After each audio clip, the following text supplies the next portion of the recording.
All right, let's go ahead and get it. So I think in the beginning, a lot of drivers, adults and teens, you can get your license taken away. You can get your permit taken away because if you get in too many accidents or get too many tickets, the state is going to take it away. Every state is different, but if you get in enough accidents or at fault crashes, you're going to be called in and they're going to say, well, what's going on? Do you have a medical condition? Do you have, and I'm going to leave this chat open too, do you have a situation going on that we should know about? Because we want to promote safe driving. And once you sign your permit and get your license, you lose your right to privacy. So let's pretend that Josh was on a medication that causes him to have low blood pressure. And occasionally he passes out. Your doctor didn't catch this. You passed out one time. You had an accident. It wasn't your fault this time, but you get into a second accident.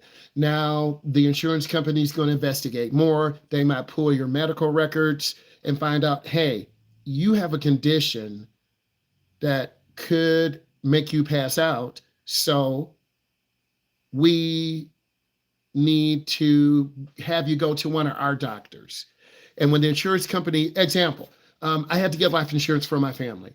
The insurance company has special doctors that look at every single lab when you go for life insurance. You guys are young, you don't need life insurance, but 25, 27, when you have a family, you're going to get life insurance because the life insurance is for the living.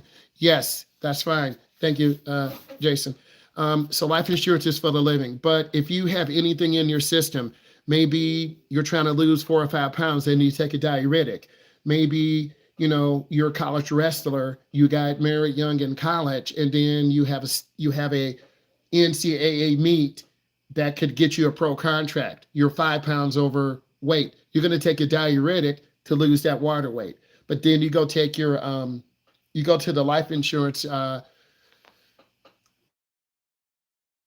doctor for lag your medical file saying, hey, there's a diuretic in his lab. We're going to deny you $1 million coverage. We're only going to give you 500,000.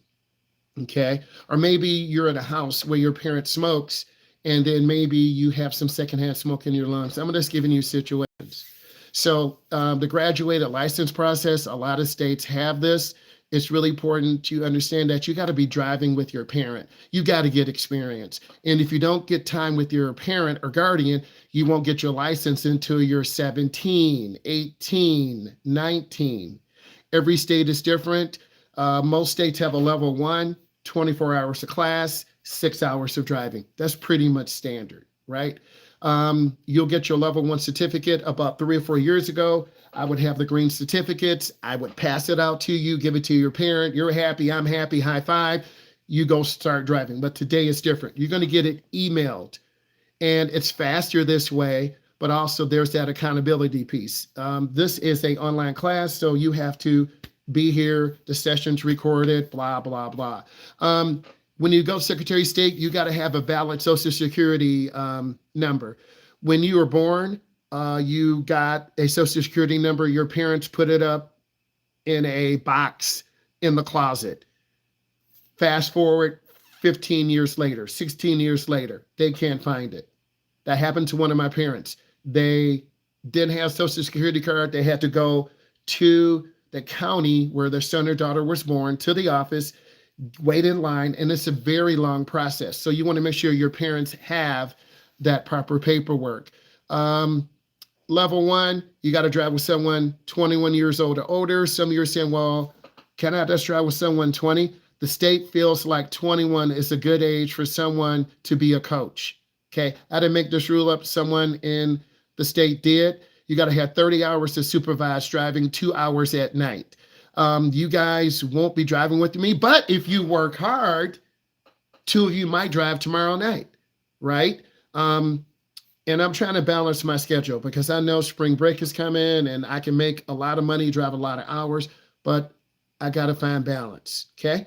And if I'm tired, it won't be safe for us. So 21 years old is the age. You got to have 2 hours at night. Many of you are going to learn how to drive at night with your parent. And your parents should be nice. They shouldn't be screaming at you, yelling at you, but the reality, they will. I told you to stop. You're not paying attention. Mom, you keep screaming at me. Dad, can you talk to your wife? So whoever's in the front is your coach. I need you to remember this. Whoever's in the front is your coach. Whoever you get along with, young people, if you get along with better than your mom, drive with your mom. If you get along better with your dad, drive with your dad. Okay? Because your parents are going to be very nervous. Segment 2, you come back, you drive, you come and take a test, and then when you become 16 and a half or 16.8, 16.9, when you have all of your hours, you got to have 50 hours. Every state is different. Every location is different. How are you doing? What's going on? Hey, reach out to me in my link in the bio. So at the end of the day, for your level 2, you can't drive between 10 p.m. and 5 a.m. You guys are under 20. You shouldn't be out at night. What happens if you get caught? You could get a ticket. They could tell you go home. They could put you back down to level 1. Okay? So you got to really, if you have a job, let's pretend Josh has a job. He's working at Chick-fil-A. You making great money, $16.50 an hour. If you can work to 11 o'clock, $18.50. Josh, you're going to make that money. But now you got to tell your boss, listen, I need you to write me a note, because if I get pulled over, there's going to be a problem. So, you got to let your employer know that. I'm going to keep moving forward. Put in some questions. I'm looking at the chat too. I'm just trying to give you some of the background, and this will help you understand the graduated licensing laws. So level 2, you come back in 3 months. You got to have 30 hours in 3 months. That is an hour and a half in 3 months. An hour and a half. If you can't get an hour and a half in a week in 3 months, you won't come back in 3 months for segment 2. Okay. Every month I have my segment 2 class. These are the kids I taught last year.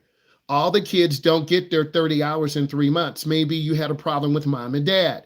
Maybe your grades fell off. Maybe you found love. I don't know, right? But listen, remember what I said? You got to have a note from your employer, or if you're out in the school event. Kelsey's Law. Kelsey was a teenager. She was distracted. She crashed. Her mother went to the state. She got a law passed. Level 2 license also prohibits driving with more than one passenger. Are you serious? Yes. If you get caught, there's going to be problems. So you got to have a limited number of passengers. Let's talk about level 3. You're about 17 years old. In order to receive your level 3 license, the individual has to be at least 17 and had level 2 for a minimum of 6 months. Let's use Mr. Palmer as an example. He's 16. Let's pretend he finished in October. He should have already been in my segment 2, stacking his hours up. He could be driving. Palmer, when do you turn 17? In October. October. Come on, bro. He could be driving by November or December. Full license. How long is segment 2? Segment 2 is 3 days, baby. 3 days. We meet in person on the last day. We talk about crash avoidance, defensive driving, gift of life, some of the risks that teen drivers have. It's a 20-question test. No driving. You done. Quick and easy. Yeah. But if you guys don't take care of this, I won't see you in 3 months. Okay? I'm going to keep going. I like the question. Let's keep going. Most states have this: Social Security card, proof of citizenship, legal resident, proof of identity. TIP, let's talk about the people who are 18 and up. You got to have something called a TIP, a temporary instruction permit. You got to go to Secretary of State. You got to take a test. You get a temporary permit. You got to drive with someone over 21. And then once you're ready, you take your road test.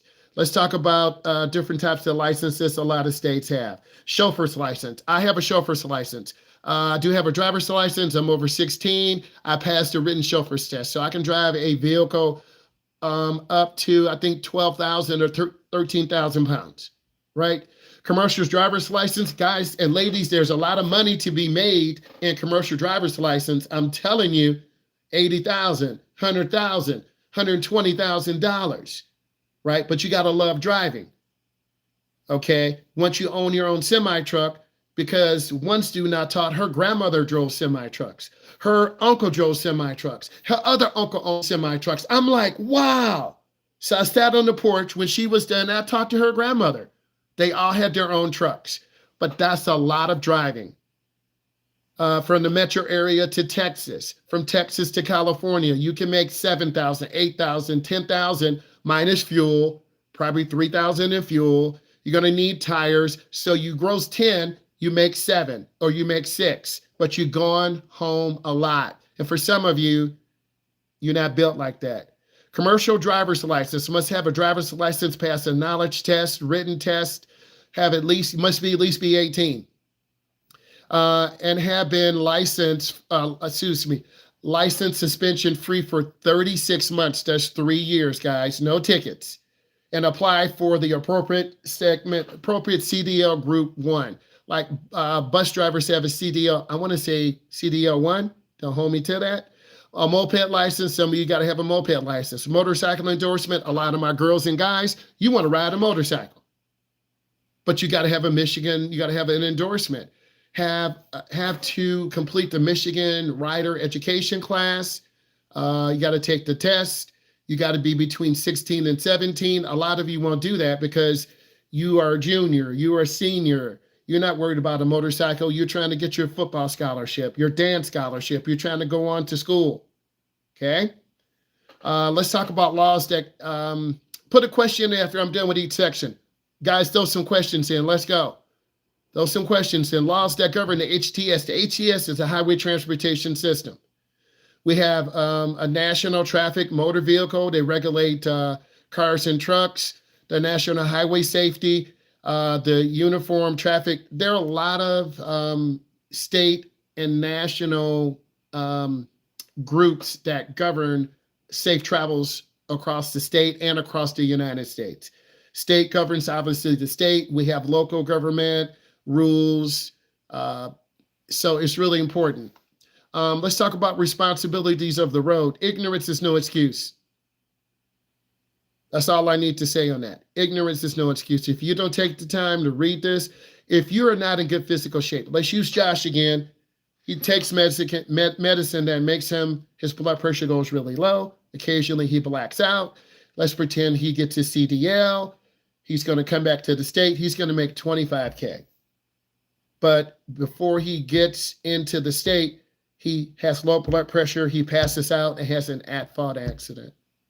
You won't get your money because they're going to investigate. They're going to pull your medical records. And if you kill someone, you'll lose your job. They're going to put you up for manslaughter. It's true. It's true. So if you have a medical condition, you need to let your instructor know. You need to let the DMV know. You need to talk to your doctor. But some of you won't do that. I've had students that have had eye diseases. I had one young lady last year. She had a very, very slow heart rate. So she had to wear a heart rate monitor, and she can't drive by herself. And she's like 16, like your age, right? Every driver has 4 basic legal responsibilities. Make sure you're in good shape. Make sure your car is good. Make sure you have the necessary license, and make sure you satisfy the demands. You got to have insurance. Please type in a question. Can people over 17 take the motorcycle education class? Let's look, see what it says. Motorcycle endorsement. The motorcycle rider education course is for teens 16 and 17. Yes, good question. Let's keep it going. Okay, I'm trying to go through this quick. It's really going to help you. Road users, okay, so be in shape. Safety is your responsibility. Sharing the road. Pedestrians, they don't care. They're going to walk in front of you. More people are on e-bikes, e-scooters. Okay, if you have an e-scooter, e-bike, put it in the chat. Okay, if you have an e-scooter or e-bike, those things go like 30 miles an hour. They are fast. How come they don't care about? Okay, thank you, Cam. That was good. I needed that laugh. In 8th grade, you can take a boater safety class. I can't swim, so I can't speak. Do you have to have an endorsement to ride a jet ski? Yes, no? I mean, come on. So I think they want you to take some type of safety course. We're talking about a jet ski. But the rules are the same on the water. If you're under the influence, they're going to pull you over and get a ticket. If you're speeding down the canal, you're going to get popped with the ticket, bro. Okay? Um, Pedestrians, kids don't understand the dangers of a car. Old people, they are living longer, they walk slower. I think we saw something in your class. Old people have, I'm being real, no hate, old people have poor vision. Some do. I'm going to say some. So as a result, they walk slow across the intersection. And normal people like you and I, we can just walk across before the do not walk sign starts. Grandma, grandpa, uncle, auntie, they're going to walk slow and get stuck in the middle of the street. So you got to be aware of this. Okay? Adults should know better, but adults don't care. They're going to look right at you.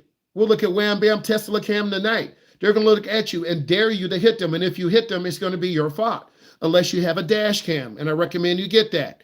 Always yield to pedestrians, even when they enter the lane, and avoid blocking designated crosswalks. Don't block the crosswalk.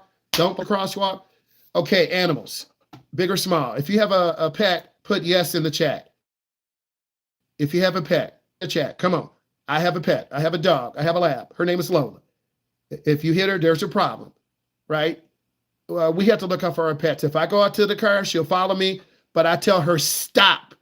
I don't let her come out. And still the time she listens to me, she'll stop and turn right back around. Got a husky? That's what's up. Got a dog? Okay. There you go. Okay, so got people, got dogs in here. Cool. Right? I have a yellow lab. Her name is Lola. I don't want her to talk too loud. She'll come down and very protective. So animals, here's the rule. We don't veer for deer. We don't veer for deer, because if you veer, you're going to lose control of your car and crash. This bicyclists should be riding with the flow of the traffic. Pedestrians should be walking against the flow of the traffic. I'll say it again. Bicycles should be going with the flow of the traffic. Pedestrians should be walking against. Mopeds and scooters, we see more of these today. Any of you have e-scooters, e-bikes? I didn't see any. Okay, one of my students, he's got one that goes about 30 miles an hour. Okay, mopeds and motor scooters, these vehicles must operate closely to the right lane. Commercial vehicles, there are a lot of young semi-truck drivers out here. Sometimes they go too fast, sometimes they go too slow. They're very slow at making lane changes. I'm more aware of this because I'm an instructor. School buses, all of you should know about school buses. Give them extra room, give them extra space. When the lights are flashing, if they're flashing yellow, be prepared to slow down. If it's flashing red, 20 feet, 20 feet, 20 feet. Emergency vehicles, come on, get these questions in.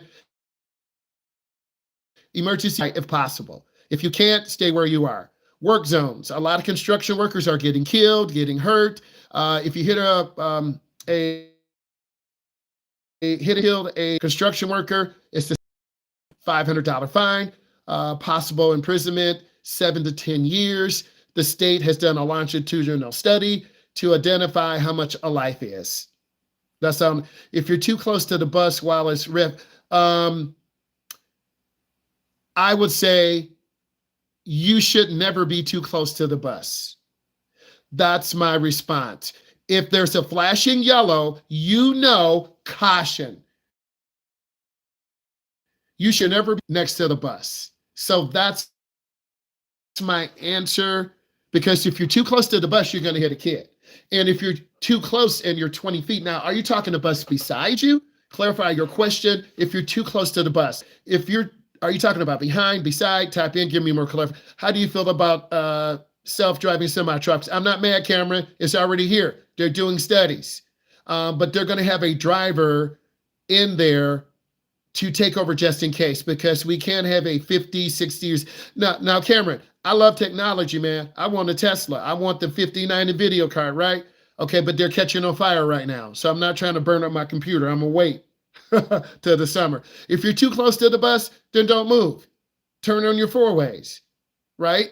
You could be sitting there and the bus driver doesn't see you and they turn on the yellows and the reds and then you're stuck. Don't move. Because if you move and clip a kid, you're done. Because There are mothers who are on Facebook. Oh my God, Julie just hit your son. I'm going to knock her out. Okay. Mothers, they're on Facebook, they're on Instagram, they're on Snap, they're taking pictures of your car, your license, they're going to come knocking at your door. You don't want those problems. How do you, they're here, man. We're here, but it's going to be a little bit slower because of the current administration. That's all I'm going to say on that. Work zones, be careful. 35,000 people each year are killed. Come on, keep these questions coming in. Go slow on work zones. Police do hide there. Watch for track. Become, you don't want to become like hypnotized in that zone, right? You want to always be extra aware. Always slow down. Cover your brake. Motorists can help maintain traffic flow and post the speed. So if you're driving fast through a work zone, other cars are going to drive fast. If you're driving slow through a work zone, other cars will drive slow. So you got to think about that. Merge as soon as possible. A lot of beginners merge out really slow. Get more questions here. Come on, I need these questions. What happens if you hit a tree? You die. The tree doesn't move. The car will wrap around the tree. Don't you love my answers? You'll die. Do you have any tips on staying focused on frontage? Keep space. Be balanced. It will come in time. It won't happen overnight. You won't be able to drive from here to Texas or here to Chicago or to Windsor or to Montreal. Drake is from Toronto. Drake is from Toronto. Don't get it twisted. Some work zones have lines painted. Be aware. There are delays. So what happens if you hit a mailbox? The mailbox, it will break and the mailbox will fall down on the ground and your car will run over the mailbox because the mailbox is designed to break away. That's how some signs are on the road. They're made of wood. They will break away. If you hit a mailbox, someone's got a Ring doorbell. They're going to get your license and card. They're going to call the police. And guess what? Your parents are going to be fixing getting a new mailbox. There you go. Don't run over mailboxes. Construction vehicles, don't tailgate. Keep room. A lot of beginning drivers tailgate big vehicles, leave room, get out of their blind spots. Therefore, left side, right side, front and back. You see the image right here. Stay out of those no zones. There's one in the front, left, right, and back. Get out of those. If you can change lanes, change lanes. Do not stop quickly. Check your rear view mirror. Come on, keep those questions coming in. Let's go, let's go, let's go. If each of you asked a question, we're going. Okay, I'm on page 11. Let's keep eating. Knowing your vehicle. This is where a lot of you will fall off. Your parents gave you a car, but you don't know how to take care of the car or maintenance. You got to have insurance. Some states require insurance. Our state requires insurance. You have to have a title. The title stays home. That shows proof of ownership. The title shares who actually owns the car. Until the car's paid for, the bank or the loaning company. If you tailgate, okay, if you're tailgating, someone does take off points. If you rear end someone in our state, you're at fault. Okay, because you don't have proper control of your vehicle. On your road test, if you tailgate, you'll get points off. Plus, it's very dangerous. Good question. Let's keep moving. Pre-driving protocol. Come in. Look around your car. What should you do if someone hits your car and drives away? Chase them? No. You want to try to get a picture of it. Most businesses have cameras. You don't want to chase them down because they could have a weapon or try to kill you, but people do drive without insurance. So you really got to be careful. There are motorists out here who are not insured. If they hit your car, you're just out of luck. You can take them to small claims court. Good luck with that. You got to get off school. You got to miss tests. Your car's only worth $4,000. It takes $2,000 to repair it. Your parents are like, forget it. We'll get you another piece of junk car. Some of you, what is tailgating? When you drive too close to a car from behind. Why do trucks have such blind spots? Because they're very large vehicles. All vehicles have blind spots. I love the question. Now we're learning. All vehicles have blind spots. Smaller vehicles have smaller blind spots. Let's go back up to our truck. A car has small blind spots. Here's the car right here, real small ones. 7 to 10 feet. Let's look at this truck right here. This could be 15 to 25 feet. So the bigger the vehicle, the larger the blind spot. What happens if you don't have your registration in your car? You could get a ticket because you have to show, you need to have your license, registration, and proof of insurance. If you don't have that, that is a ticketable offense. You should always have that in your glove compartment. Great question. Some trucks do have backup cameras. Some trucks, the drivers have to rely on the mirrors. They're really good drivers. What distance should I keep between my car? 5 to 7 feet. It's really a car length for every 10 miles an hour. I like the questions. Now we're starting to think. Let's keep going. So you got to have proof of insurance, driving protocol, look around your car, make sure nothing's leaking, transmission fluid, oil, any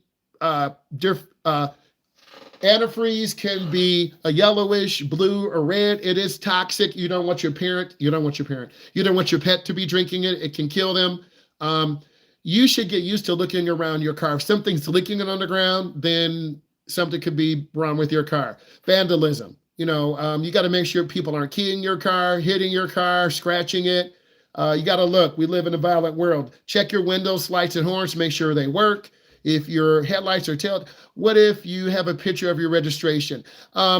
Some police officers and jurisdictions allow an electronic copy, but you should always have a paper copy in the car. You can't have it digital, but you should have it in your car. I like the questions. What should you do if someone falls into your windshield? You're going to pull over. You look out of the window. You get over to the side. You call 911 and don't move them because they can become paralyzed. So that does happen. Weird things like that happen. Keep the questions coming. Let's keep going. So driving protocol is really important. Once you've entered the car, you want to make sure your door is locked, adjust your seat, adjust your mirrors, get your seating position right, put on your seatbelt. Okay, you're now ready to begin driving. I like the questions because you're starting. Is there a way to get a new registration? Yes, you can go to the DMV. And there might be a way that you can put in your information and they might be able to send you one digitally.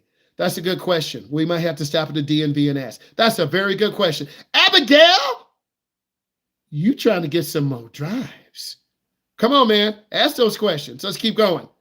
Vehicle controls. Your steering wheel. A lot of beginning drivers hold the steering wheel wrong. Wrong is your hands are too close together or too far apart. You got a horn in the middle. If someone pulls the horn, a pedestrian, we tap the horn. Windshield wiper blades, if it's raining, you turn those on. Our car does not have a push to start. We have a key that actually goes in. Some of you who have never seen a key to the ignition have that key that goes into ignition. There's a lock position, off position, accessories, your radio, your lights. And if you have your accessories on too long, it can drain your battery. You turn the key all the way forward, you start the car and let it go. You push the button, let it go. Temperature control devices for your heat conditioning. Okay, ask questions. This is where some of you hazards. Will I pass my road test if I hold the steering wheel wrong? No, they just want to make sure you have both hands on the wheel. They're not that picky. Great question. I love it though. Keep it real. Acceleration pedal, you don't want to slam the gas. You want to use the ball of your foot. It's right here. See it? Ball of your foot. Brake pedal, you want to squeeze the brake. Don't slam. We always drive with our right foot. We don't drive with 2 feet. I've had beginning drivers, they put the left foot on the brake, right foot on the gas. No, your left foot goes on the dad pedal. Gear select, you got to put your foot on the brake and you push and then you activate it. R is for a reverse, the car will back up. Neutral, there will not be a connection between the transmission and the motor. In case your car, you can start it up. D is for drive, the car goes forward forever until you stop. There's a trunk release. Hey, guys and ladies, the sisters will hide in the trunk. So there's a trunk release that is inside the trunk. So make sure you know about this. The hood release, there's a little handle. It's got a little image of a hood on there. You pull the hood up. Come on, keep the questions coming in. I'm keeping count. Let's go. I'm going to be done in like 10 minutes and the rest is on you. Hey, this is where a lot of you will get lost. Here we go. Dashboard should look similar to this. USB beginning driver, fuel gauge right here, and your speedometer. Fuel gauge, speedometer. Do they have to learn on manuals? First, Cameron, thank you. Cameron, I saw a job today. They pay between $40 and $60 an hour for someone to teach people how to drive a manual. But the only problem is you got to have your own car. And I'm thinking that would be terrible because people don't know how to drive or going to rip the clutch out. No, most of the cars we drive today, 80% of the cars we drive, 90% are automatics. The other 10% are manuals. If the engine overheats when you're driving, what do? You pull over to the side. You'll blow up your engine. And great question, Jillian. So right here is for your temperature. C is for cold. H is for hot. If this indicator goes up to the H, or if it's past the middle, you need to pull over. Do we drive our own car? You have to pay for that. There are companies that will, nothing is free, Abigail. Abigail, thank you. This is how companies make money. If you have your own car for the road test, fine. But some people don't have their car. They have to pay for the road test, which is anywhere from $50 to $125, plus a car rental, which is anywhere from $50 to $100. You see where I'm going with this. It could be $200, $225, $250. What should I do if the police will follow me, but I don't know if it's me or not. Stay chilled. Don't be nervous. We all get nervous if the police are following us. They have license plate readers. They're going to run your license just to make sure if it is necessary for cars to, yes and no. Cameron, I like what you're saying. In the morning, when you guys get up and go to school, you're not going to warm up your car. There's going to be ice on your window. Now, if you have an auto start, you can push a button, the car will warm up 3, 5, 10 minutes, but after about 5 or 6 minutes, it's going to shut off. It's a safety feature. If you start your car up in the morning and go back inside, someone can steal your car. So to answer your question is, it depends on what you believe. When you first get into your car, it's going to be cold. You're going to have ice on the windows. You're going to have frost on the windows. It's going to take 3 minutes, 4 minutes. You don't have 3 or 4 minutes. You're trying to get to school. You're trying to get to Starbucks. Jillian is trying to pick up her friend and go to Starbucks, right? So you have to be aware that your car does take a minute to warm up. But you should always let your car warm up to get oil circulating through the motor, right? You can't just start it up and push the gas pedal to the floor because there's no oil circulating. And I want to make sure my car is ready to go, right? So you got to know the dashboard. Keep the questions coming in.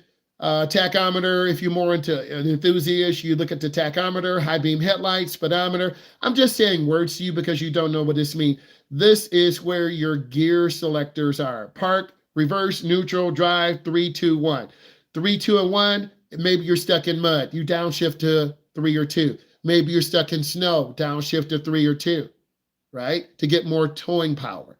Fuel gauge tells you how much fuel is in there. Temperature gauge, this is for your battery. If you leave your headlights on all night, your car won't have enough energy to start, and you left your lights on all night. And then your battery indicator will light up. Mirror usage, do all cars have anti-lock brakes? No, there's some older cars. Look it up, type it in. When did the U.S. federal government require anti-lock brakes? I want to say 2008, but I could be wrong. Look it up. When did the U.S. government require anti-lock brakes? Mirror usage. Always adjust your mirror. Always be able to see. You want to frame the rear window in your mirror. Type it in. When did the U.S. government require anti-lock brakes because some cars do not have those. Doesn't mean it's not safe. No, you just need to be able to pump the brakes. You're going to have a question on your test about this. When stopping, always look out. Can someone type it in? When did the U.S. government require anti-lock brakes? Please put it in. 1995, bruh. So if you're driving a car before 1995, you won't have anti-lock brakes. So you're going to have to pump the brake. So when stopping, check your rear mirror. Why someone can rear end you. You guys are falling off. I know I'm putting you to sleep, but you got to know this. Mirror usage when turning. You should always check your mirror after you make a turn to see if a car actually sees you. Check your mirror in blind spots. You have to look over your shoulder. Okay? Some cars do have enhanced mirrors. They have a little mirror at the bottom of the mirror, but you still have to look over your shoulder. Just talked about that. Door locks. Obviously, you want to lock your door. You can't be thrown. Sun visor protects your eyes. Head restraint. It should go right in the middle of your head from behind. Seatbelts, put on your seatbelts, but a lot of you won't put on seatbelts. Airbags protect you. Anti-lock brakes. Here it is. This system is designed to automatically pump the brakes. You have to squeeze the brakes. Traction control. If you're slipping in snow, the traction control will pull power so you don't spin. ESP, write that down. ESP. All ESP systems include ABS. It controls the engine speed and torque. Make sure you understand ABS. Crumple zones. These are zones that crumple in. The right corner, left corner, the rear driver's side corner, rear back corner. What do you do if you get into a crash and airbags go off? Your life will be saved. Jillian, if you hit a car hard enough, the airbag will go off to protect you from having a collision with the steering wheel or to protect you from having a collision with the dashboard. It's there to save your life, not take your life. Woo! Jillian, good question. Come on. Crumple zones, backup warning devices. You might have a little alert. Your car might make a little dinging sound. Adaptive cruise control. Your car will adjust to speed on the road. Blind spot detectors. Your mirrors will have little lights inside or on the side. They light up when you're by your car or truck. Some cars have park assist. These are the smart cars like 2014 and up, which most of you will be driving. Keep those questions coming in. Come a bit quizzy after this. Lane departure. Some of your newer cars have that. They have cameras or sensors that keep you in the lane. The steering wheel chime or warning system. Steering wheel. It's all different. Depends on what state. This is your 9 and 3. This is your 10 and 2. Every bit different. All of us are, what do you do? Okay, we already talked about that. My arms are longer than a lot of yours. Some of your arms are shorter. You want to drive at a hand position that is comfortable for you. One steering wheel position can't be good for all of you because all of us are biomechanically different. All of you type in your height. All of you type in your height. Type in your height. 5'10", 6 feet, 5'4", 5'3", 5'4", 5'2", 5'8", 6'1", 5'8". Come on. Type in your height. Anna will have her seat back. Palmer will have her seat back. Anna J would move her seat forward. I'm telling you by your height. Emma would move her seat forward. Jacob will probably be in the middle. Julia, I'll say it right. She would move her seat forward. Abigail will move her seat forward. Okay, so by your height, Josh, he will move his seat back.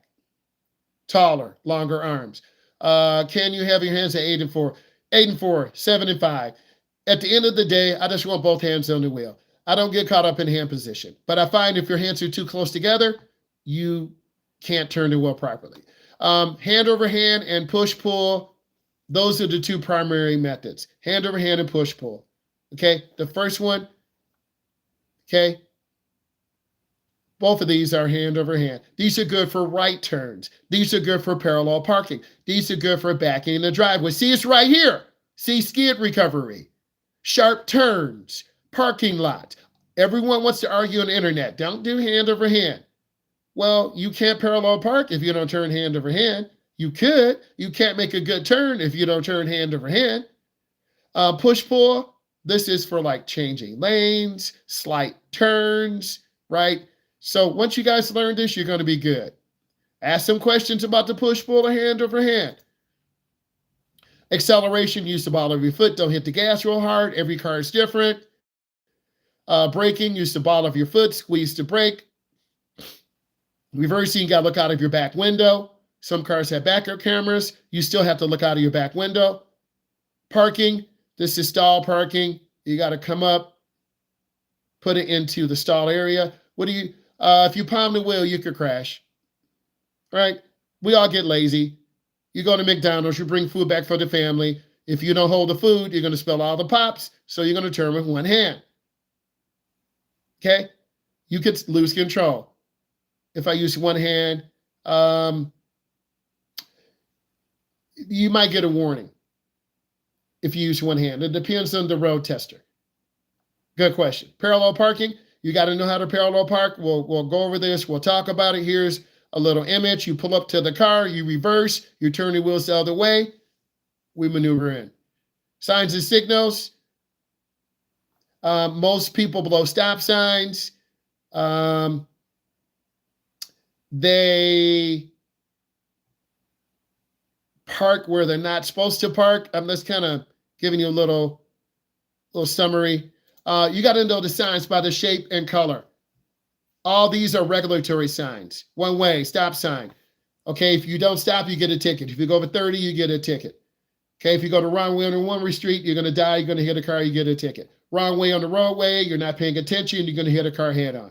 So all these are regulatory signs. See, they tell the road user what they may or may not do. Warning signs. You got to know about this.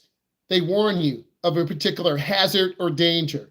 Stop sign ahead. School zone crossing, intersection, pedestrian crossing, slippery when wet, lane reduction, railroad, traffic merging from the right, hill, slippery road. So a lot of beginners panic on the regulatory and warning, and then here are your guide signs.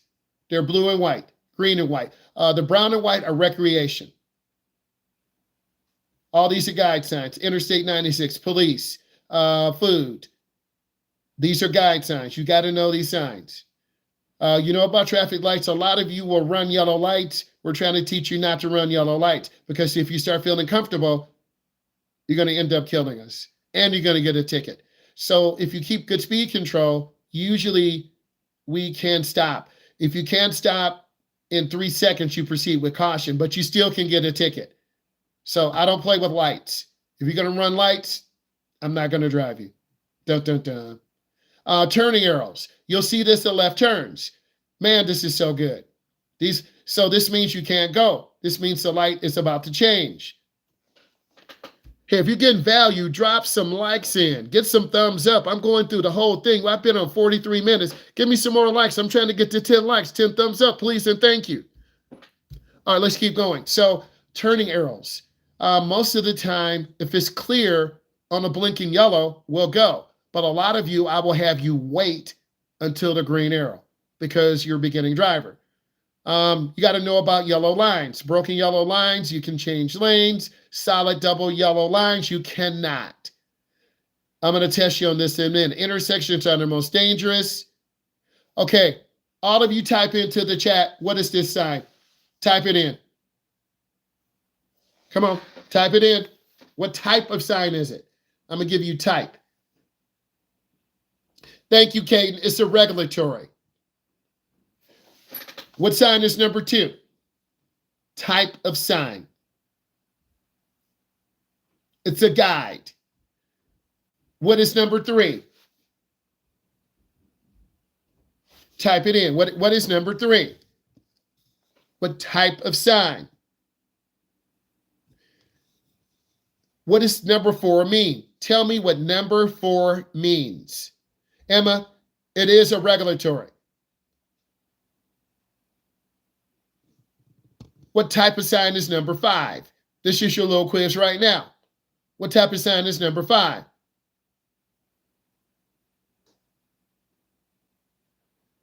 Number 5 is a warning sign, school zone. If there was a crosswalk under it, it will be a school zone crossing. What type of sign is number 11? What type of sign? I should see everyone type it in. That's your little mini quiz right now.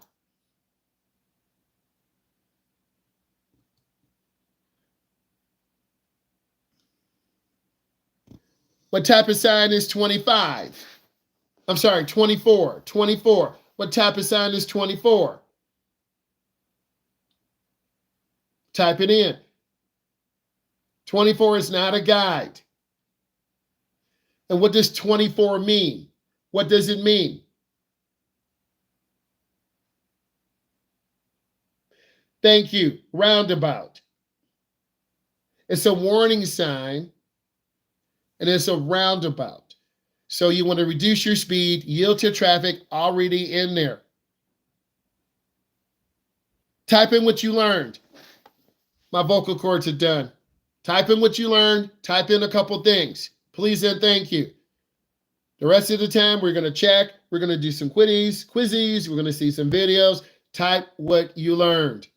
Please and thank you. Everyone type in a couple things. Type in what you learned. I thought this was very helpful because I had a chance to explain it to you. You could see it. We are visual learners. Tomorrow we'll, touch on pavement markings. It's going to help you when you drive tomorrow. It's going to help you when you get into the car. We're trying to make safer drivers. Hey guys who are listening, if this is bringing you value, there's a link in my bio. It's to my Stand store. You can book a one-on-one consultation with me, half an hour. Also, I have a digital ebook. I have one right now. Talks about learning how to drive. You can sign up for that. You can get it emailed to your inbox. Take a look at the Stand store. I would greatly appreciate that. I really, really would. All right, guys, I thought we were solid.